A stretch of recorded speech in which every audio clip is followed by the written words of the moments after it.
என்னங்க எப்படி இருக்கிறீங்க? இப்போ நம்ம வந்து மத்தியான நேரம் நல்லா வெயில் சூப்பராக போடுது. இப்போ அப்படியே நம்ம நேராக கிளம்பி சரவணா ஸ்டோர்ஸ் போய் துணி எடுக்க போகிறோம். சரவணா ஸ்டோர்ஸ்னால் இந்த ஊரில் ப்ரைமார்க்குன்னு சொல்லுவாங்க. அங்கே தான் போய் துணி எடுக்க போகிறோம். என்கிட்ட போட்ட ட்ரெஸ்ஸே தான் நான் போட்டு திருப்பி போட்டுக்கிட்டே இருக்கிறேன். அந்த கபோர்டில் இருக்கிறது ஃபுல்லாமே குளிர்காலத்தில் போடுறது, வெயில் காலத்தில் போடுறதுக்கு இந்த மாதிரி டிஷர்ட் 1 2 தான் இருக்குது, ரொம்ப இல்லவே இல்லை. அதனால் வாங்க இப்போ நம்ம கிளம்பலாம். என்ன ப்ரோ இன்றைக்கி வந்து ஜாலியாக ட்ரெஸ்லாம் எடுக்க போகிறோம், இன்றைக்கி என்ன லீவா அப்படின்னு கேட்டிங்கன்னா அதுதான் இல்லை. இன்றைக்கி நான் வேலையில் தான் இருக்கிறேன். காலைல வேலைக்கு போயிட்டு வந்துட்டேன்.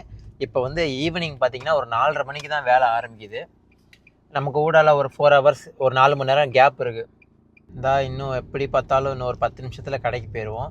போயிட்டு நம்ம சீக்கிரம் வந்து எடுத்துகிட்டு அடுத்த சிக்னல் போட்டாங்களே, காரை எடுத்து 2 ஸ்டெப்பு கூட மூவ் பண்ணல, அதுக்குள்ளே அடுத்த சிக்னலு. இப்போ நேராக போய் ட்ரெஸ்ஸு வந்து எடுக்கிறது பெரிய விஷயம் இல்லை, ஆனால் அங்கே பார்க்குற எதுவுமே எனக்கு வந்து பிடிக்க மாட்டேங்குது. நமக்கு பிடிக்கிற மாதிரி வாங்கணும்னா நைக்கி, அண்டர் ஆர்மர் இந்த மாதிரி கடைகளுக்கு தான் போய் நம்ம வாங்கணும். ஆனால் அந்த மாதிரி கடைகளுக்கு போனால் ரேட் அதிகமாக இருக்கும். நம்மளோட பட்ஜெட் ஃப்ரெண்ட்லியாக எடுக்கணும்னா நமக்கு பிடிக்காம தான் இருக்கும். பட் ஓகே, ஒன்றுமே இல்லாமல் போடுறதுக்கு எதையாவது வாங்கி நம்ம போட்டு தான் ஆகணும். பொதுவாக வீக்கெண்ட் ஆனால் யாரும் அவ்வளோவா வெளியே வரமாட்டாங்கல்ல, அதனாலவே ரொம்பவே அமைதியாக இருக்குது. எல்லாரும் வந்து கமெண்ட்டில் வந்து ப்ரோ ரெட்ரோ மூவி எப்படி இருந்துச்சுன்னு கேட்டுகிட்டே இருந்தீங்க. ரெட்ரோ மூவி நல்லா இருந்துச்சுங்க, எனக்கு ரொம்பவே பிடிச்சிருந்துச்சு. பட் ஆனால் ஒரு சில இடங்களில் போர் அடிக்குது. ஒருவேளை ஸ்க்ரீன் பிளேவா இல்லை என்னன்னு எனக்கு தெரில. ஆனால் ஒரு சில இடங்களில் எனக்கு போர் அடிச்சிச்சு. ஆனால் சூர்யாவோட நடிப்பை அடிச்சிக்கவே முடியாதுங்க. அவர் நடிக்கிறதுலே தெரியுது, பயங்கரமாக ஹார்ட் ஒர்க் எடுத்து நடிக்கிறாப்புல. ஆனால் என்னன்னு தெரில, ஒரு சில சீன்ஸ் மட்டும் கொஞ்சம் போரிங்காக போகுது. எல்லாரும் லண்டனில் வந்து விஜய் ஆண்டனி கான்சர்ட்டுக்கு போய் பயங்கரமாக என்ஜாய் பண்ணிகிட்டு இருக்கிறாங்க. நீங்கள் வந்து யூகேயில் இருக்கிறவங்களெல்லாம் ஃபாலோ பண்ணிங்கன்னா தெரிஞ்சிருக்கும். பட் நம்மளால் போக முடியல. நம்ம இங்கே இருக்கிறோம், இங்கேருந்து நம்மளால் அவ்வளோ தூரம் போக முடியலை. அந்தளவுக்கு அவங்க வந்து ஸ்பான்சர் பண்ண மாட்டாங்க. நம்ம வந்து கொஞ்சம் டீசெண்டான ஃபாலோவர்ஸ் வச்சுருந்தோம் அப்படின்னா மேபி அவங்க கன்சிடர் பண்ணுவாங்க. பட் இப்போதைக்கு அதெல்லாம் இல்லை. பெரிய வருத்தம், விஜய் ஆண்டனியை பார்க்க முடியல, அவர் கூட வந்து ஒரு ஃபோட்டோ எடுக்க முடியலன்றது ரொம்ப கஷ்டமாக இருந்தது. இன்னொரு ஈவெண்ட்டில் அவர் எப்போயாவது இங்கே வந்தார்னா கண்டிப்பாக அந்த சான்ஸ் நம்ம மிஸ் பண்ணக்கூடாது. பிச்சைக்காரன் பார்த்ததுலேருந்து அவர் வந்து பயங்கர ஃபேன் ஆகிட்டேன் அவர் மேலே.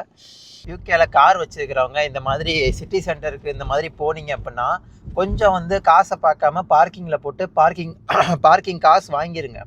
அது உங்களுக்கு ரொம்ப சேஃப்டி. நம்ம என்னடா போய் ஒரு மணி நேரத்தில் திருப்பி வந்து கார் எடுத்துக்க போகிறோம், இதுக்கு போய் 5 பவுண்டு செலவு பண்ணணுமா 6 பவுண்டு செலவு பண்ணணுமான்னு தயவு செஞ்சு யோசிக்காதீங்க. அப்படி யோசிச்சிங்கன்னா கண்டிப்பாக ஃபைனில் தான் போய் முடியும். நினச்சி பாருங்கள், நீங்கள் வந்து அப்படி நினச்சி நீங்கள் போயிட்டு திருப்பி வரும்போது ஃபைன் டிக்கெட் இருந்தால் என்ன ஆகும்? 35 பவுண்ட்ஸ் 40 பவுண்ட்ஸ் நீங்கள் பே பண்ணுற மாதிரி வரும். தேவையா? அதுக்கு பேசாமல் 5 பவுண்டு எடுத்துகிட்டு போயிருக்கலாமே அப்போ தோணும். அதனால தான் சொல்கிறேன், நான் அந்த மாதிரி தோணி டிக்கெட் வாங்கியிருக்கிறேன்.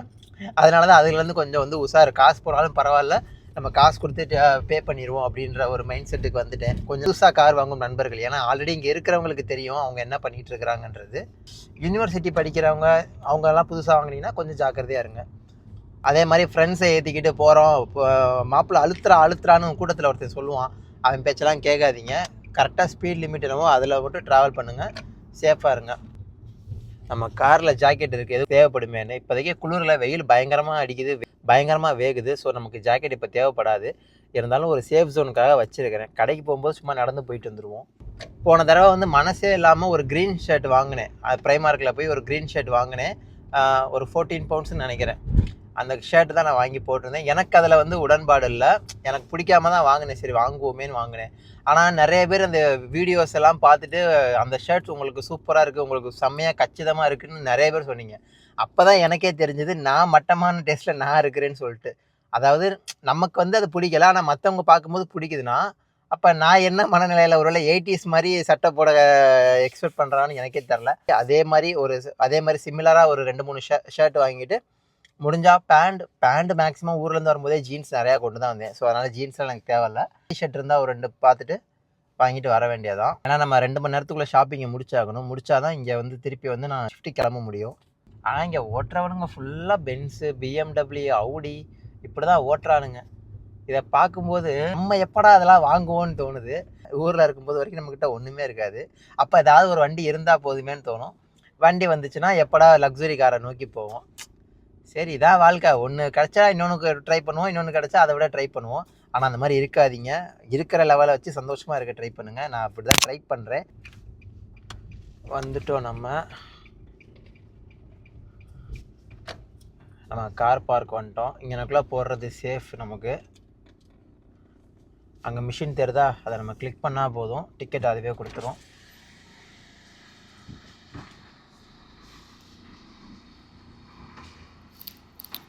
வாங்கியாச்சு, ஓப்பன்.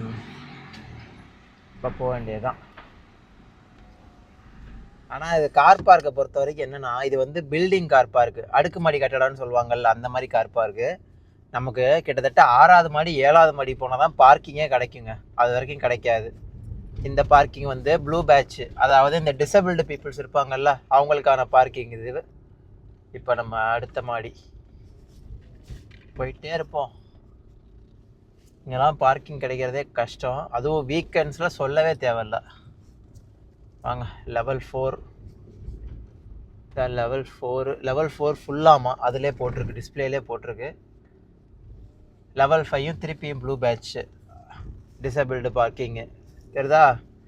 இங்கே நம்ம நிப்பாட்ட முடியாது. இப்போ லெவல் 6 6வது மாடியிலையாவது ட்ரை பண்ணி பார்ப்போம், ஆனால் இருக்க வாய்ப்பு கிடையாது. 6வது மாடியில் பார்க்கிங் இல்லைங்க. இதில் என்ன பயனா, இப்படி கார் செங்குத்தாக நிற்கும் போது கொஞ்சம் விட்டாலும் கீழே ஓடிடும், பின்னாடி இருக்கிற கார் மேலே இடிச்சிடும். அதனால் பார்த்து கவனமாக ஓட்டணும். 7வது மாடி இது. 7வது மாடியில் கண்டிப்பாக பார்க்கிங் இருக்கும், ட்ரை பண்ணி பார்ப்போம். இல்லைன்னு நினைக்கிறேன். வாங்க, நேராக போனால் எக்ஸிட்டு. வாங்க 8வது மாடிக்கு போயிடும். இந்த பார்க்கிங் இந்த மாடியில் கண்டிப்பாக இருக்க வாய்ப்புகள் நிறையா இருக்குது. ஏதாவது ஆல்ரெடி அங்கே ஒரு கார் போயிட்டுருக்கு, அப்படின்னா பார்க்கிங் இல்லாமல் தான், பார்க்கிங்கை தேடி போகிறாங்களா இல்லை காரை எடுத்துக்கிட்டு போகிறாங்களான்னு தெரில. என்னங்க 2 சைடு பாருங்கள், ஒரு பார்க்கிங் கூட இல்லைங்க. அட்டா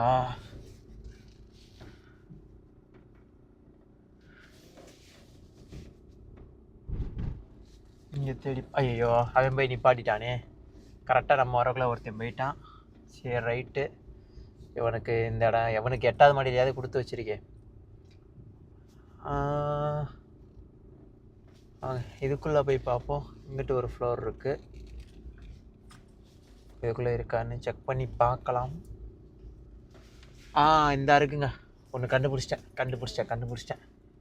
நமக்கு ரிவர்ஸில் ஒன்று இருக்குது. வா.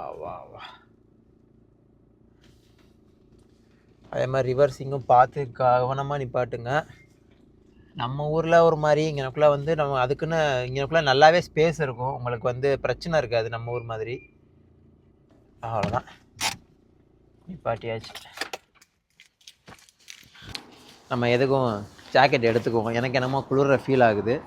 எப்படியும் 10 நிமிஷம் நடக்கணும், அந்த 10 நிமிஷத்தில் வந்து கண்டிப்பாக குளிரும். சேஃப்டிக்கு போட்டுட்டு இப்போ நடக்க ஆரம்பிப்போம். வாங்க, இங்கே பார்த்தீங்களா எவ்வளோ கார் நிற்கிதுன்னு. நினச்சி பாருங்கள், மொத்தம் இங்கே 12 மாடி இருக்குது. ஒரு ஃப்ளோரில் கிட்டத்தட்ட எனக்கு தெரிஞ்சு இதில் ஒரு 20, 40, 60, 80, 100, 120, 140, 150 கார். ஒரு ஃப்ளோரில் மட்டும் 150 கார் நிப்பாட்டலாம். அப்போ 12 மாடி இருக்குது. ஒரு காருக்கு 500 ரூபா, ஓகேவா? ஒரு காருக்கு 500 ரூபா ஒரு நாளைக்கு, சாரி 600 ரூபா. ஒரு காருக்கு 600 ரூபா ஒரு நாளைக்கு. அப்போ ஒரு ஃப்ளோரில் மட்டும் 150 காரு, 12 மாடி இருக்குது. அப்போ எவ்வளோ இவங்க சம்பாதிப்பாங்க? இந்த பில்டிங் ஓனர் வந்து ஒரு நாளைக்கு எவ்வளோ சம்பாதிப்பாங்க நீங்கள் கால்குலேட் பண்ணி பாருங்கள். அதை மாதத்துக்கு போட்டு பாருங்கள், வருஷத்துக்கு போட்டு பாருங்கள். எவ்வா!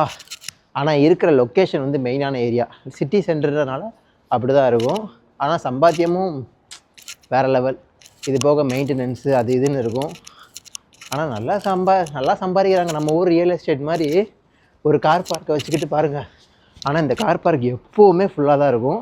வீக்கெண்ட்ஸில் கண்டிப்பாக ஃபுல்லாக இருக்கும்.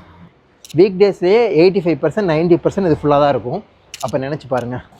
காற்று பயங்கரமாக அடிக்குது, வெயிலும் அடிக்குது, குளிரவும் செய்யுது, இதில் காற்றும் பயங்கரமாக அடிக்குது. என்ன பண்ணுறது? முடி கொஞ்சம் அப்படி இப்படின்னு இருந்தால் கண்டுக்காதீங்க. அதை வந்து என்னால் கரெக்ட் பண்ண முடியல. ஏன்னா நான் கேமராவில் என்ன பார்க்கல, ஃபோன் அந்த பக்கமாக இருக்கிறனால என்னால் என்னையை பார்க்க முடியாது. இந்த சம்மருக்கு பீச்சில் போய் இந்த மாதிரி சேரை போட்டு உட்காருவாங்கல்ல, அதுக்காக குழந்தைங்க உட்கார்ற சேரு 10 பவுண்ட்ஸு. இது நல்லாயிருக்கு. 2 for 14. 2 சேர் வாங்கினீங்கன்னா 1500 வாங்கலாம். இது 2 சேர் வாங்கினீங்கன்னா 1500 வாங்கலாம். இது வந்து 4000 இந்த சேரு. அதே மாதிரி இங்கே பாருங்கள் எவ்வளோ ஷூ கலெக்ஷன்ஸ் இருக்குன்னு. 65 பவுண்ட்ஸு, 75 பவுண்ட்ஸு, இதெல்லாம் நல்ல ரேட்டில் போட்டிருக்கிறாங்க. ஆக்சுவலாக இந்த சம்மருக்கு நிறைய பேர் ஷாப்பிங் பண்ணுவாங்க. ட்ரெஸ்ஸு, ஷூவு இதெல்லாம் வாங்கிக்கிட்டே இருப்பாங்க. அதனால் நிறைய ஆஃபர்ஸும் வரும் இந்த மாதிரி டைமில். நம்ம ஊரில் ஆடி தள்ளுபடி அந்த மாதிரி சொல்லுவாங்களே, இந்த மாதிரி சம்மர் சேல் இந்த மாதிரி நிறைய ஆஃபர்ஸ் வரும். அதெல்லாம் வாங்கிட்டே தான் இருப்பாங்க. ஹாரன் எப்படி அடிக்கிறாங்க பாருங்கள். இந்த ஊரில் ஹாரனே அடிக்கக்கூடாது. அதேமாரி ஹாரன் அடிக்கிறாங்கன்னா முன்னாடி இருக்கிற கார் ஏதாவது டிரைவர் மிஸ்டேக் பண்ணியிருப்பான், அதனால் அடிக்கிறாங்க. இந்த மாதிரி லைட்டு போட்டாங்களா, எல்லோரும் கிராஸ் பண்ணும்போது நம்மளும் கிராஸ் பண்ணணும். இதெல்லாம் என்னென்னு ஏதாவது ஐடியா இருக்கா? இது எல்லாமே வாய்ஸ் ஸ்கூட்டர்ஸ். அதாவது நம்ம ஊர்லேயே இப்போ சென்னையிலலாம் இருக்கும் இந்த மாதிரி. நம்ம ஆப் இருந்தால் காசு கொடுத்து நம்ம பே பண்ணி நம்ம எடுத்துகிட்டு போகலாம்ல, அந்த மாதிரி. இது இங்கே வந்து இதை வந்து வாய்ஸ் ஸ்கூட்டர்ஸ்னு சொல்லுவாங்க. இந்த வாயின் இருக்கா, இந்த ஆப் வந்து நீங்கள் ஃபோனில் வந்து இன்ஸ்டால் பண்ணி ரிஜிஸ்டர் பண்ணிட்டீங்கன்னா அதில் நீங்கள் காசு டாப்அப் பண்ணி வச்சுக்கிட்டிங்கன்னா போதும். ஜஸ்ட் இந்த QR கோடை ஸ்கேன் பண்ணிட்டு இந்த பைக் எடுத்துகிட்டு போயிட்டே இருக்கலாம்.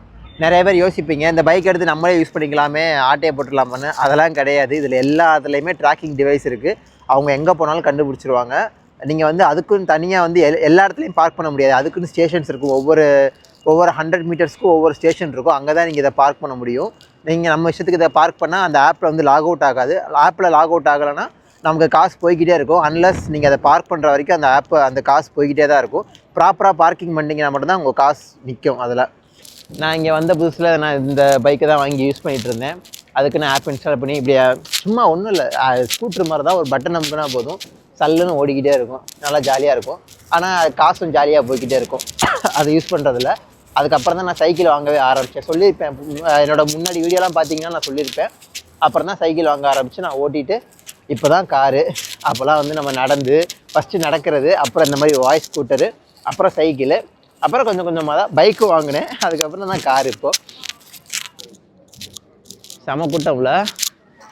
இந்த சென்டர் எப்போவுமே பிஸியாகவே இருக்கும். ஃபுல்லாக பீப்புள்ஸ் வந்து அங்கே எங்கேயும் ஓடிக்கிட்டே தான் இருப்பாங்க. இது வந்து iPhone 11 64GB 240 pounds. Apple 12 white 350 pounds. PS5 நண்பர்களே, PS5ஓட ரேட்டு போடல, ஆனால் உள்ளே போய் கேட்டால் சொல்லுவாங்க. அதே நேரத்தில் நம்மளை வாங்குறதுக்கு பிரெயின் வாஷ் பண்ணுவாங்க. நம்மளை நாம் கண்ணாடியில் பார்த்த தருணம். இந்த ட்ரெஸ்ஸை பார்க்கும்போதே நமக்கு இன்ஸ்பயர் ஆகுதுல்ல, இந்த மாதிரி நம்ம ட்ரெஸ் பண்ணணுண்டான்னு. ஆனால் ரியாலிட்டிக்கு செட் ஆகாது. வாங்க வேறு எதாவது ட்ரை பண்ணுவோம்.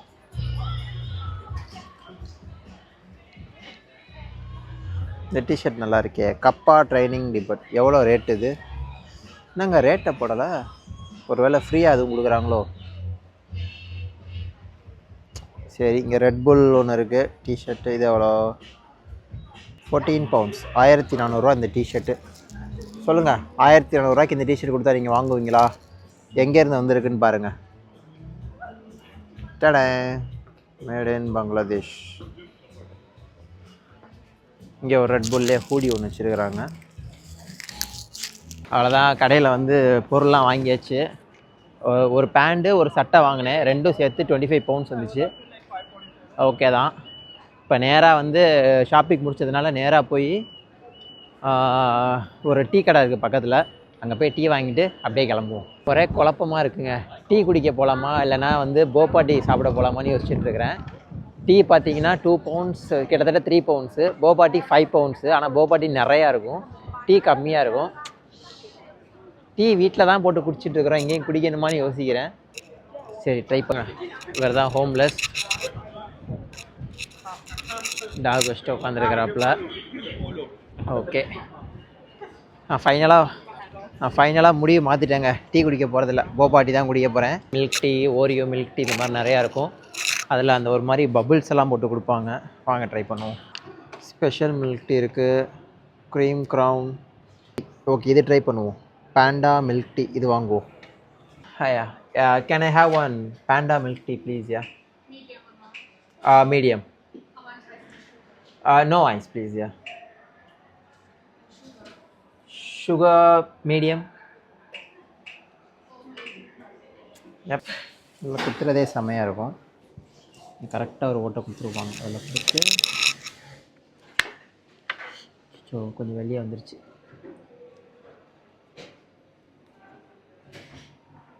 ஒரு வழியாக ஷாப்பிங் முடிச்சாச்சு. அப்படியே பபிள் டீ வாங்கியாச்சு. அதில் பாதிக்கு மேலே குடிக்க முடியல, திகட்ட ஆரம்பிச்சிச்சு. சரி இன்றைக்கி முடியல, ஆனால் நைட்டுக்குள்ளே எப்படியாவது குடிச்சு முடிச்சிடுவோம். இப்போ கார் எடுத்துக்கிட்டு நேராக கிளம்ப வேண்டியதுதான். இன்னொரு வீடியோவில் நான் வந்து உங்களை பார்க்குறேன். டாடா.